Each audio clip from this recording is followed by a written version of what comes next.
Hello, welcome to Record Sports Hotline Live After Dark with myself, Daniel Conn, the one and only Keith Jackson. Keith, how's it going? Is this why they call it the graveyard shift? Always like seeing that roaring fire behind you. Always looks dead cozy. Man, Reverend I am jolly tonight. Honestly, I mean, Dan, I said I was being optimistic, thinking that Rangers might get away with a point, and that Celtic would win at home. I kind of knew that Aberdeen weren't going to do anything for us, but you know, 3 blanks, right sore night for Scottish football, and so many issues to discuss, Dan, in terms of the performances both at Celtic Park and in Graz, where Rangers were awful again. I mean, until they're left with, chasing a 2-goal deficit and trying to throw the kitchen sink at it. But there's so many things to discuss. And isn't it funny or ironic or depressing or whatever adjective you want to use, that you're actually looking at 2 teams here with the same problem? If you take the left winger away, there is nothing there. No, I see what you mean. Aye. No, Tenecte at Celtic, the one bright spark. Gassama at Rangers, the one guy that looked interested in that first half. Rangers obviously upped the performance after the break, but there's so many. I mean, that actually looked to me as if that at half-time it was so bad. You wonder if the players kind of took over a little bit in that dressing room, if there was some appeal for somebody to show a bit of pride in what they were doing. Gassama was the only one, and again, at Celtic, if they were going to do anything tonight, it was going to have to come from Tenecte. And that means there's 10 other players out there. Where are they? Rangers at least can point to the goalkeeper tonight and say Butland kept him in it again. I don't know how many saves he made, but I'd like to see the stats on it. He must have made about 7 or 8. Yeah. And 3 or 4 of them were pretty top class. And then conversely for Celtic, you've got Kasper Schmeichel having the worst night of his Celtic career. And, shambolic. Wasn't just the goal, although the goal was a horror story. I don't know what he's doing. Going with his right hand when it's clearly it's left hand all day long. But before that, he'd given the ball away 3 times with simple passes, and he was all over the place tonight. And it was so unlike Kasper Schmeichel. Celtic, can depend on him 9 times out of 10 or 99 times out of 100. Well, tonight was the one night that they couldn't. Mm-hmm. But yeah, you've got 2 sides there that if the left winger's not going to produce, I'm not sure who does. Well, look, you mentioned Celtic in there. We will talk in depth about Celtic and their 2-0 home defeat against Braga a little bit later on. We will also touch on Aberdeen's defeat at home to Shakhtar Donetsk as well. But maybe we should start, Keith, on Rangers, given that's the game that's just finished. We've got comments coming in already on both games. If you want to get involved, please do so. JM simply says in the comments, time is up for Russell Martin. No more excuses. Get it done. Rangers Easy OK says, Martin is a snake oil salesman. We are being run like a local butchers. I cannot believe watching that team. We have spent nearly £30 million on that lot. We can't defend. We can't attack. Disgraceful. And you do forget, Keith, I was watching it and I was thinking, I think it was Ali McCoist in commentary said something about if they've not got the players to play that way. They signed 14 players in the summer. I mean, how many more players do you want? Well, I took a few notes down at half-time, Daniel. It was pretty simple. It was just no fight, no desire, no belief, no faith in what they're being asked to do, no clue how to make it work. Rangers under Russell Martin are a nothing team. They do nothing and they will win nothing. No wonder the fans have had enough. There is no point to their team anymore. They are painful to watch and becoming irrelevant. And I think that sums up what they were in that first half. I don't think anyone can disagree with any of that. No, apart from Gassama, as I said, Gassama and Butland, obviously, because he kept them in. They did look more lively, as if there was a more energy about them in the second half. But you're 2-0 down. You're staring another defeat in the face. I just, at least in the second half of that Rangers performance, Daniel, they were trying to play the ball forward. Mm-hmm. But you're watching that the first half, and it's back the way consistently all the time. No purpose to what they're trying to do.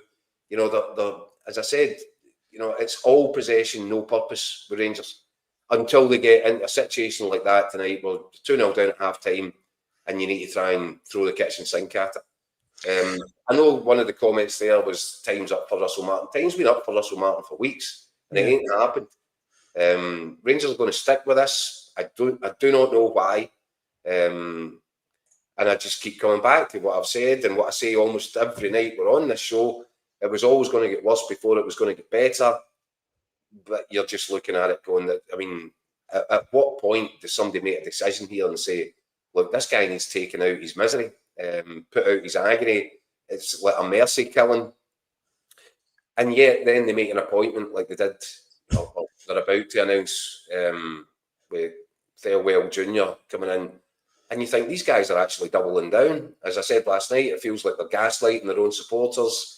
I've got immense sympathy for these Rangers fans right now, because, you know, there was a while when Rangers became almost like Celtic supporters are just now, that entitled way. When, you know, when they were winning a lot of stuff, and there was a banner and a slogan that they deserve better. And at that point, they were almost winning every trophy that there was in sight, you know, and I kind of got the point. And you kind of get the point with Celtic just now. But it is that element of entitlement. But here's the bottom line on this. These Rangers fans, after everything they've been through over this last decade or so, 100% they do deserve better. And they are. They're actually, they're being taken, not just for granted, they're being taken for fools right now. And they're going to rebel against that, of course they will. So I don't know where it goes from here for Rangers. They're sitting here with 0 points at 6 from 2 Europa League games, which they should be winning, which last season they probably won. Even though Rangers have been average for so long, you would expect them to take 6 from 6 from these 2 games. I said last night that Graz weren't a good side, Dan. And I said to you that I think defensively they're flaky, and Rangers, even though they've been powder puff in attack, would have a reasonable chance of getting out there, but at least getting a point on the board. Well, nowhere near it, really. I mean, bar I kind of thrown everything at it in the second half. The fact that they're allowed themselves to get into that position, they probably didn't deserve any more than they took away from the game. On the game itself, and we've got plenty of comments coming in. As I say, if you want to get involved, please do so. Boyd says, I'm finito until he's removed. Marzuno rather comically says, I'm sure Martin will give a great interview and get the fans back on side. Scott points out Graz, as you say, Keith, were a poor side. And see, just on that, I mean, look, Sturm Graz, anyone away from home in Europe this day and age is going to be tough. But what was the defending all about for those 2 goals? That was just wiped. No, do you know what that smacks of, Daniel? And this is what I was saying about my summation of that first half. The players are out there physically, in body, they're present, they're on the pitch, but they're doing nothing more than going through the motions. Aye. And I don't know if that is because the way they're being set up, if there's a lack of motivation coming from a manager who has been walking on the Green Mile for weeks now. There's just a lethargy about them, a lack of intensity. They're, as I said, they're a nothing team. I think that, you know, probably some Rangers fans would have enjoyed the second half a little bit more, because there was something. There was a little bit of life. There was a little bit of effort. But again, you know, that's too late. You're 2-0 down. You're not going to go away from home from Europe and, you know, give a team a 2-0 start on the home pitch and expect to either score 2 or 3 goals in that second half. And even then, even though, and the door's wide open at the back, if there was any quality in that Graz side, by the way, they would have scored another couple in the second half. Do you know as well, Keith, who could have really done with a couple of goals tonight in particular was Chermiti. After the Thelwell Jr. stuff yesterday, and he's getting brought into the argument as well, coming from Everton for that big money. Yes. But again, I mean, he hit the bar in the first half, fair enough. But he should score. He just looks so anonymous to me. Yeah, there's again another player. I looked at, there was one run that he made to shut somebody down, and he got there half a second late, and he could turn around and say, well, I made the effort there. But you're looking at it going, that's not enough. And what did I say about Adam Ida at Celtic? You're looking at him going, you're not giving everything you can. Yep. Now, I'm not going to come down like a ton of bricks on Chabiti, because he's obviously not had a lot of football. I'm not just mean at Rangers. I mean, previously, he's gone 2 or 3 years without certainly scoring a goal and for long parts without kicking a ball. So maybe there is more, but I've yet to see it. I'm being harsh on him with the header. The header wasn't bad. He's done quite well to get up to it. But if you're going to spend, if any Scottish team is going to be spending £8 to £10 million on a centre forward right now, these are the chances, these are the matches that he has to make his mark. It has to be a difference maker. And he made no difference tonight, Chabiti. And I thought when Majowski came on, and this is when Russell Martin is ripping it all up and his hair's on fire and he's changing to 3 at the back, as he did at Livingston. By the way, you might want to have a look at that, because Rangers look more, capable of hurting opposition teams when they are going to 3 at the back and putting more men and getting Gassama on the ball early. But there's such a lack of structure to them. The best version of Rangers that you're seeing right now is when their backs are against the wall in a complete emergency situation, and they're having to ignore everything that they've worked on since Russell Martin came into the training ground. All these plans are getting ripped up, and it's, SOS stuff. And that's the one time when Rangers look like they might be able to hurt opponents. The rest of the time, I lose track of the amount of times the ball gets passed back the way. And as I keep saying, possession without purpose, what's the point in that? It's pointless. And it's a painful watch for a Rangers support who had every right to think, because of the way Russell Martin packaged it up and sold it, that this was going to be an aggressive, attacking, all energy, high intensity Rangers side. They're anything but. They're the opposite of that, until they're in a situation when they're absolutely desperate to try and salvage something out of a match. It's unacceptable. And Andrew Kavanagh has to be watching this. He likes the European nights. He's proved that, over the period before the takeover, he was going to all these big games. He has to be watching that, and he has to see the difference. And I know Barry Ferguson gets a bit of stick, but would Rangers fans, would you rather watch a Barry Ferguson side or a Russell Martin side? Because Barry Ferguson's side, it was at least, and he was shoehorned into a position. He didn't get a big spend. He didn't get, back to millions of pounds to try and turn it around. What he did get was players that showed pride, passion, a bit of desire, spirit, hunger in the jersey that they were wearing. And I don't see that with this Russell Martin side. I see a group of players that have lost faith in the manager, that don't enjoy the way they're being asked to play and instructed to play, and I've got no belief or faith in it. It can't go on, but it will. James Tony in the comments says, we get better in the second half, Keith, because he threw his game plan out the window. Exactly right. Obviously referring to Russell Martin. And maybe you mentioned, obviously, the thing about Barry Ferguson there. Rangers fans, if you want to let us know your thoughts on that, please do so. Plenty of comments coming in, Keith, as you can probably imagine, along the lines of this from Ian McPhee. Enough is enough. How can he last after this? Surely professional players can think for themselves on the pitch, perform to a better level. You've actually just kind of stole my thunder from the next question, but look, this isn't going to change it for Russell Martin in the immediate future. Another defeat, is it? No, it's just they're just stumbling along from one poor performance and wretched result to the next, and this will continue to happen. And I think the big worry for the Rangers fans, and where I think it was like poking them in the ribs with a stick the other night, was Thelwell Jr. Because that suggests that not only are they not going to make a change in terms of an admission of mistakes that have been made, but they're doubling down. If anything, they're going even more against the wishes of a support. It's a very curious way to try and win friends and influence people, isn't it? David Ure in the comments, as you can see, saying the full fan boycott is the only way to remove the manager. I think David Ure, who's a colleague of ours, is probably quite right. I think the only way that the Americans are really going to be forced to take action on this is if they're looking at an empty Ibrox, and if it's costing them financially.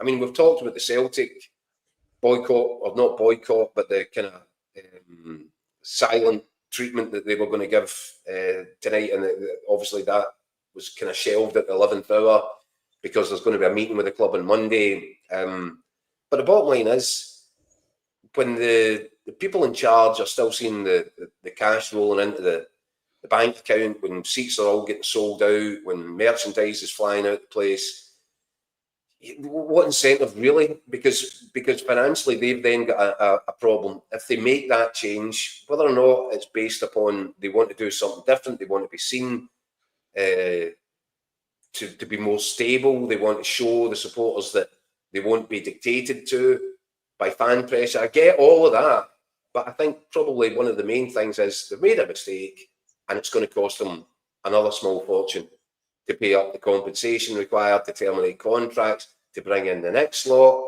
to bring them in, and then go again in the next transfer window and try and take the loss, take the financial hit on the players that they've brought in that are quite clearly not good enough. I mean, there's one, right? I looked at Rangers in the first half, Dan, and you look at where's the problems coming from. The first goal, what is happening there between the left back and the left centre half? And I don't mind Big Cornelius. He looks as if he's okay.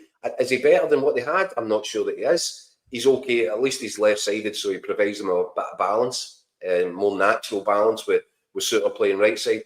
But Magoma at left back, he is all over the place. And I was actually surprised to see him come off at half-time, because obviously Russell Martin must have identified it. But what have you done there, Rangers? You had two left backs that you owned. They were your players. Now, they were pretty average. I'm talking about Ridvan Yilmaz and Jefte. They were okay. They were nothing special. But they were yours. And you've got shot of them both. You might have turned a quick coin, but now you've got a guy on loan who is a downgrade on two guys that weren't that great in the first place.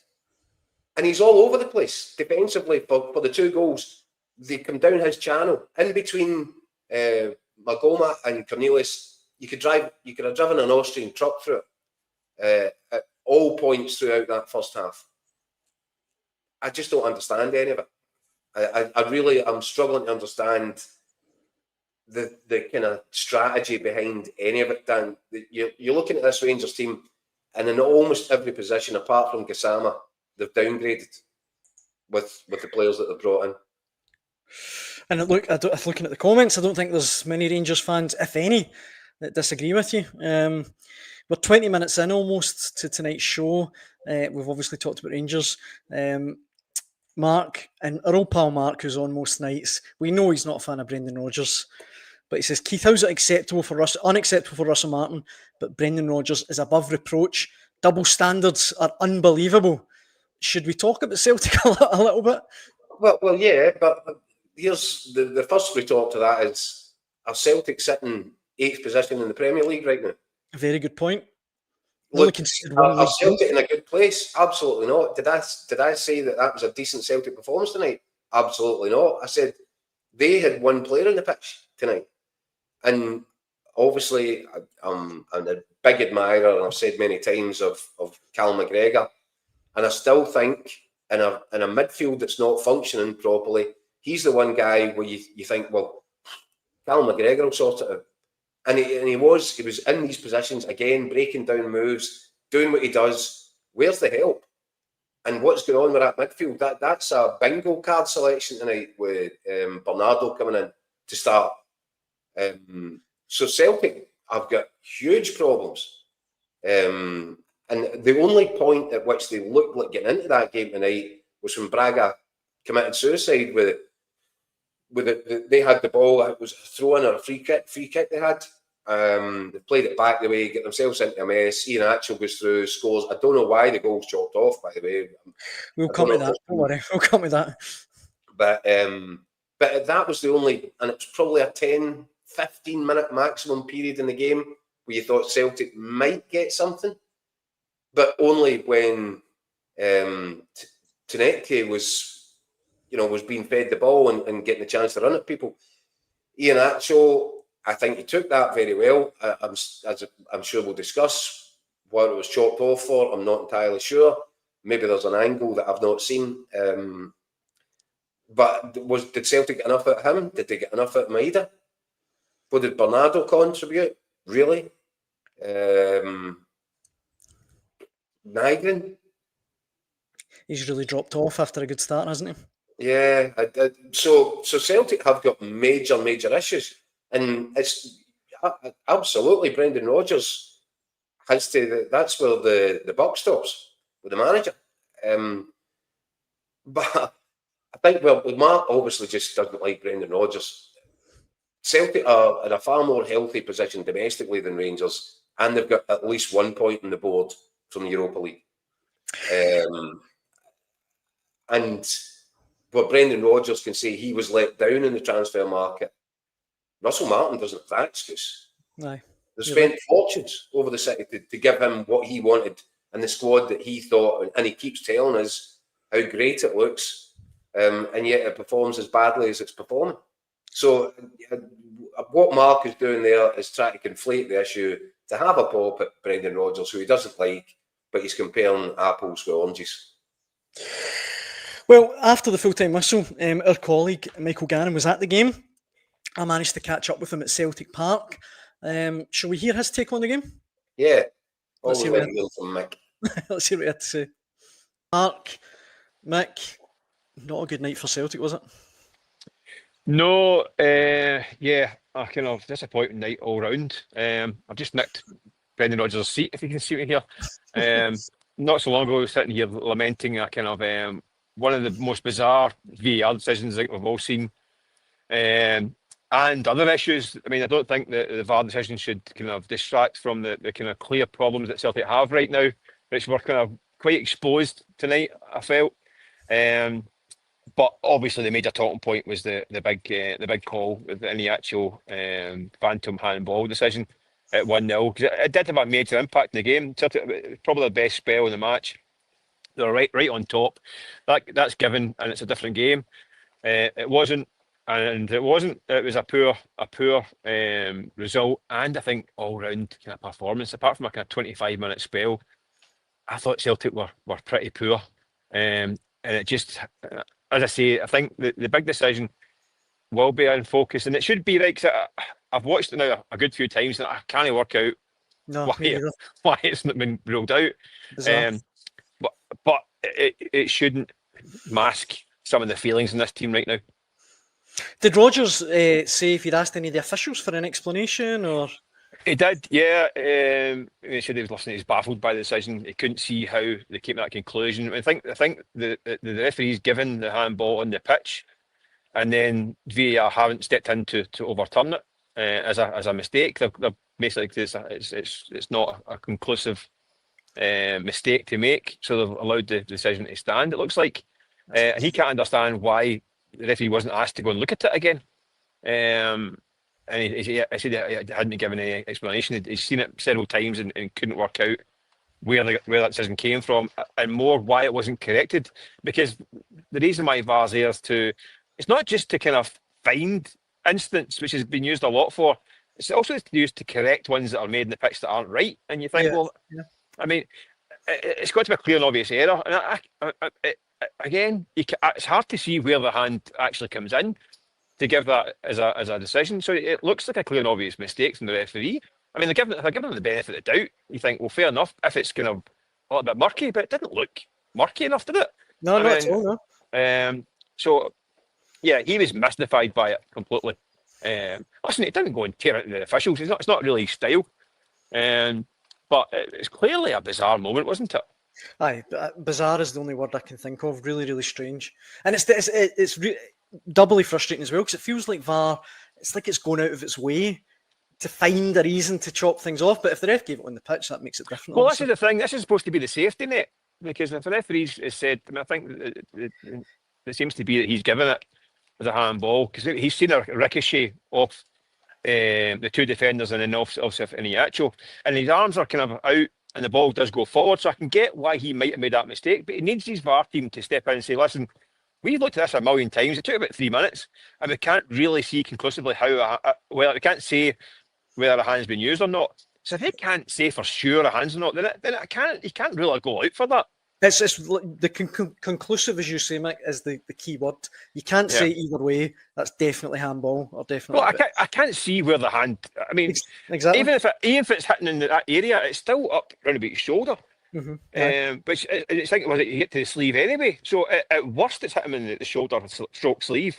If it has, but I thought he kind of got a wee nudge in his head. Listen, who knows? It's it's a bizarre one. You mentioned obviously, disappointing night for Celtic. Were you surprised to see Rodgers change his formation in the second half?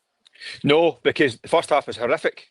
Genuinely, I mean, I'm not being funny. Celtic had, Braga went 3-4-3. Middle of the park, they were getting destroyed. I think Celtic started the game fairly well, first 10-15 minutes. Clearly, Braga were waiting to sound the game out, realised that they were outnumbered Celtic midfield. They said they were getting crushed in there. So up to kind of half time, I thought Celtic were really toiling. Middle of the park, not functioning well at all. I mean, he's brought in Paulo Bernardo, Benjamin Egan as well, alongside Callum McGregor. I thought Bernardo again started that first 15 minutes, looked all right, faded, didn't really get to grips. I thought he came back and had a good spell after the second half when the team was changed. I think the change had to be made because Celtic had to went to a 3 at the back, take an extra body in the middle of the park. And I thought that did work. And for 25 minutes, I thought Celtic were pretty decent. But same old problems. I mean, they had plenty of possession, plenty of good areas. Listen, they created probably a few chances when the goal should have stood. Let's be honest. The goalkeepers made 2 great saves. One of them in particular, from Tinecti, was absolutely superb save. I mean, it took a nick on the way. It was a brilliant save. But not enough creativity in that team. Not enough cutting edge. Same old problems that have dogged them all season. That's the 5th blank they've drawn this year. 5th goalless game they've had in 12 matches. The whole last season was 5. 57 games last season, 5 games. And 2 of them in the Champions League that were good results. So, I mean, they've had 5 out of 12, which is the worst, I think, since the early 90s in terms of 5 and 12. And 9 of the 12, Mick, they failed to score in the first half at all. I think it was, exactly. They haven't scored a single game this year in the first 20 minutes, which is for Celtic, I think, is really weird at this time. But listen, I think Rodgers was very honest. He actually said, no matter, I mean, listen, we know the reasons why. This is the summer, the hopeless summer of discontent coming back to bite them on a weekly basis. But he basically kind of dismissed that and said, well, it doesn't matter why it's happened, it's happening. And he said, I've got to find solutions. I want a team to be attacking, dynamic, by quick, and I need to find out how to get to that point. How he does it, I don't know, because it's down to personnel. Celtic are badly lacking the personnel. And forward to front, midfield to front, they look blunt. That's the reality. I mean, so they created a few chances tonight, but not enough. They're not turning possession into clear goals and opportunities. In the actual, I thought first half was frustrated by the lack of service. He had a couple of sniffs early on, but he never get much. You could see him gesturing to the bench, and it wasn't really happening. I thought Tinecki was a positive. I thought he was decent. He was the only one. Dyson Mader's forms, let's be honest, off a cliff. Not easy for him. He's back in the right wing. It's not really a position. End up right wing back. You feel kind of sorry for him getting mucked about, but his form's going off a cliff. And there's nothing in the bench to change it. There's nothing you think, well, they can bring on him and he'll make a big impact. I mean, James Forrest can go on and try as hard as he always does, but you're relying on the guy at 34. It's a bit unfair as well. I don't know. It's same old problems. And the actual, I thought he tired as well. When he played the 90 minutes, after an hour, I think, or after 70 minutes, he did empty his tank and he was struggling a bit. So, listen, I've been saying it for kind of weeks, and I said it last night as well, that I think this is going to be a very, very long and frustrating campaign for Celtic. I mean, they might have enough. You suspect they've got enough domestically to get through it, but it's not going to be a full ride. It's not going to be like, I mean, times last season, this time, and this week last year, they were. I mean, this week, I think this week they get battered by Dortmund, so probably a bad example. But up to that week, they knocked St Johnstone for 6, Slovan Bratislava for 5. They were knocking goals left, right, and centre. That's right. Aye. I think it scored about 30 odd goals by this point. This time last year, I think it was at 17 this time. They're 19 Um, down, aye. So they're really toiling, and it's going to be slogged up to January until they can get in some reinforcements. But I get the feeling that Rodgers knows that as well because he's admitting it. Yeah. Mick, it's always a pleasure having you in the Hotline Live. Thanks again for joining us, and safe travels up the road. Well, you've done my turn because I'm sitting here and the rain seems to have eased a wee tad, so I can go and get myself up the road without getting drenched on the way home. Right. Nice one. Thanks again, Mick. Catch you later on. Cheers. Bye. Michael Gannon at Celtic Park there. Keith, I've got plenty of comments on the ghost goal at Celtic Park tonight. Let me get your take on these. Mark says VAR decision was cheating, but we got what we deserved. John Paul O'Donnell says Celtic have been cheated. John says Ian Atchell's disallowed goal was ridiculous. Tone says VAR is supposed to work looking at these crazy decisions. The ref gave the goal and the linesman. And John again says it took VAR 3 minutes and they still didn't get the decision right. It was a bad decision.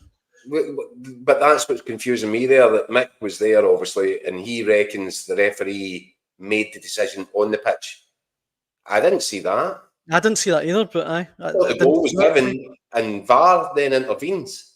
It looked to me, I mean, watching on the telly, it looked to me like the ref was doing the whole pointing to his earpiece thing, like, give me a minute, I'm seeing, you know. Yeah, I certainly I had no reason to believe that decision was made on the pitch by the referee, and every reason to believe it was a VAR decision. Now, the only thing that I would say is, and because the angle that you get shown on the TV was from behind the goal, and it just looks as if it comes up and it hits off his cheek, and he goes through. Deflection comes up off the two defenders are tackling each other, actually, aren't they? And actual kind of hurdles it. Ball comes up, seems to hit his cheekbone, and through he goes. Is there an angle? Because there was another angle from behind it where perhaps his left hand knocks the ball up on his face.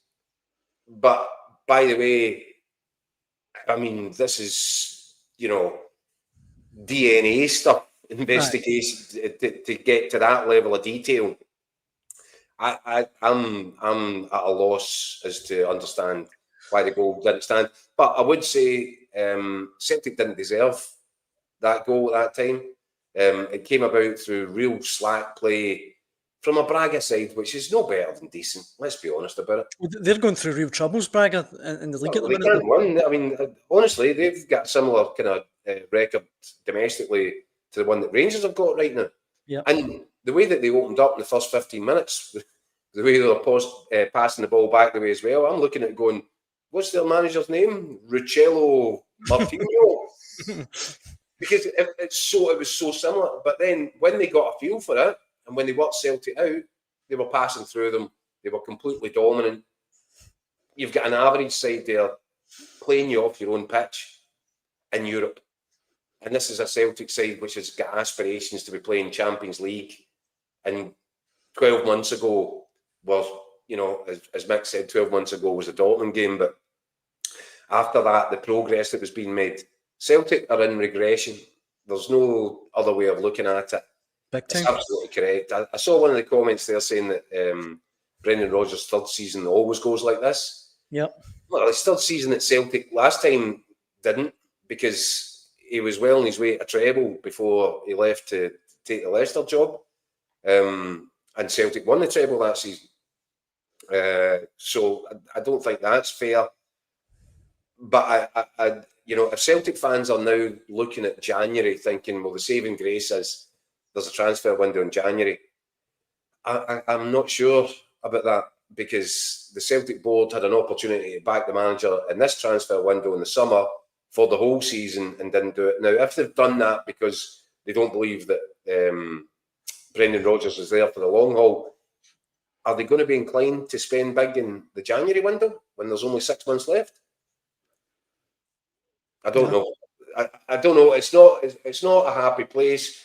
You could see the place emptying out. The atmosphere was terrible. The Celtic fans said that they were going to hold off with the 29-minute silence, but I'm not sure everybody got the memo, because the place was, the atmosphere, I just think was so limp from kickoff.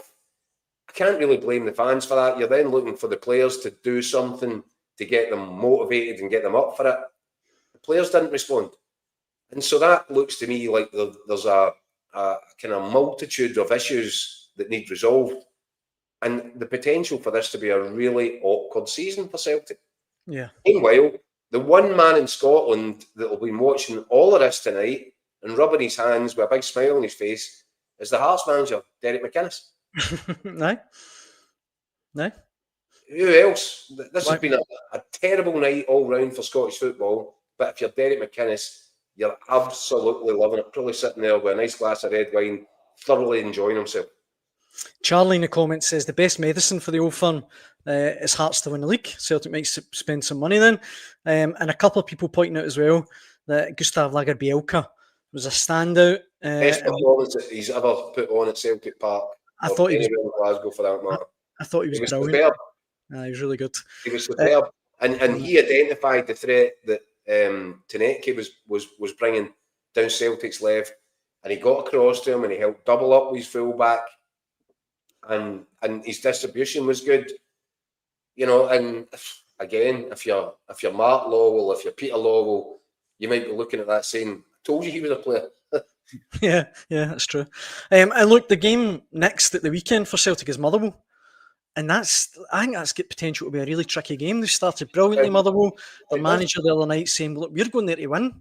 It does, and if you look at the stats in terms of the teams in the Scottish top flight right now, Motherwell's possession stats, their passing stats, the sort of, and I'm not a great one for stats. I'm more one for going with what you see with your own eye. Motherwell are a really good side to watch. Motherwell have taken the whole Russell Martin philosophy. They've just implemented it properly the way it should look. And granted, they're doing it in a shoestring. And if they had money to buy a striker, I think they'd be a really serious outfit. They will be a serious outfit. What are they, fourth in the table just now? Yeah, I think so, yeah. And they're on merit. And that's without a real clinical edge to most of the really good forward play. Motherwell will give Celtic a real game. And yeah, if you're a Celtic fan right now, I don't think you're looking forward to that game particularly. It's they've managed to get themselves into some mess. The big two. In a short space of time in Celtic's case as well. And I'm just not sure. As I said, Celtic's way out. The fans will hope it's in January. But I just, why would the board, if they weren't prepared to back the manager in the summer, why are they going to spend emergency money in January?